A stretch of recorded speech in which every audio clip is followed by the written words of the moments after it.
So yeah, I just want to thank everybody for coming out here today. I know it's a lot colder outside than it looks, so I appreciate everybody coming out. So my name is Joe Campbell, and I'm a sexual assault educator and youth engagement specialist at Calgary Communities Against Sexual Abuse. And I want to start here today by saying that, historically, that women have been the primary driving force when working to bring awareness to the issue of sexual violence. And I really believe that the time has come for men to step up and really follow that leadership and form a united front in combating sexual violence. Because for too long, sexual violence has been viewed strictly as a women's issue. And there's really a problem with that line of thinking, because creating a world where we can all feel free and safe from sexual violence isn't about women's issues or men's issues. Creating a world free and safe from sexual violence is a fundamental human right. One of the best things about the Don't Be That Guy campaign is it brings to light specifically the issue of men's sexual violence against women and against other men. Statistically, we know that 97% of the time an act of sexual violence occurs, it is perpetrated by a man. But I want to be very clear in saying that this campaign is in no way promoting at all that all men commit this crime. The Save Calgary Coalition recognizes that most men will never commit an act of sexual violence in their lifetime. And we know that most men are good men. And the Don't Be That Guy campaign supports this and is addressing men to become allies in ending sexual violence.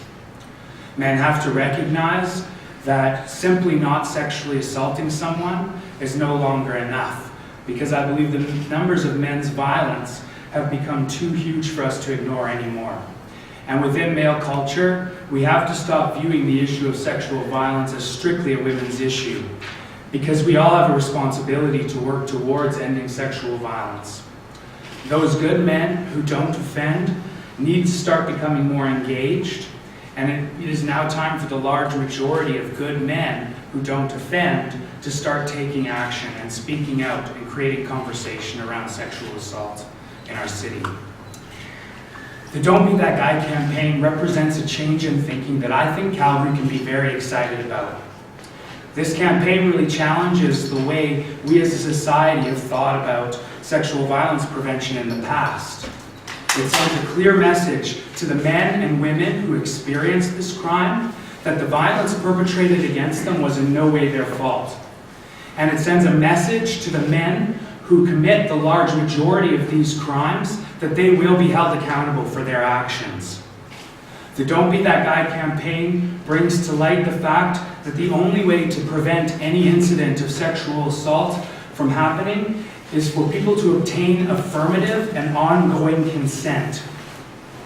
I love this campaign, and I feel very privileged to be a part of the growing movement that is working towards increasing awareness of this crime, of the laws of consent, and redirecting responsibility of prevention from the victims to the offenders of this crime.